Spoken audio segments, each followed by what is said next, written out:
Bugungi videoda ko'pchilikni qiynaydigan juda og'riqli mavzu desam bo'ladi. O'shanga yechim ko'rsatamiz. Bu ya'ni qanaqa mavzu? Xo'p, ko'pchilik generatorda salarkasi tugab qoladi, generator o'chadi va salarka quyilganida generator zavod bo'lmagan ishga tushmaydi. Bunday holatlarda nima qilish kerak? Mana shu videoni oxirigacha ko'rsangiz, usta chaqirmasdan, bu kimga iltimos qilmasdan o'zingiz to'g'rilashni o'rgatib qo'yamiz. Xo'p, hamma generatorda mana orqa tarafida generator qanaqa bo'lishidan qat'iy nazar firmasini yoki brend farqi yo'q. Salarka apparati bo'ladi. Ya'ni salarka haydab beradigan va salarka apparati oldida mana ruchnoy kachat qiladigan detali bor. Salarka quydingiz, generator zavod bo'lmayapti. Bunday holatda nima qilish kerak? Mana bu ruchnoy kachat qiladigan oldida 19 volt bor.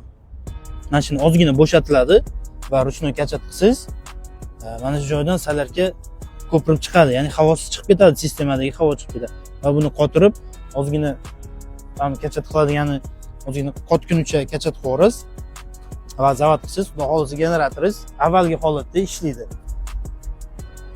Mana shunaqa videolar o'tkazib yubormaslik uchun sahifamizga obuna bo'lib qo'ying va izohlarda yozib qoldiring. Sizda qanaqa muammongiz bor? Biz o'sha muammoni yechimini sizga video qilib olib chiqamiz.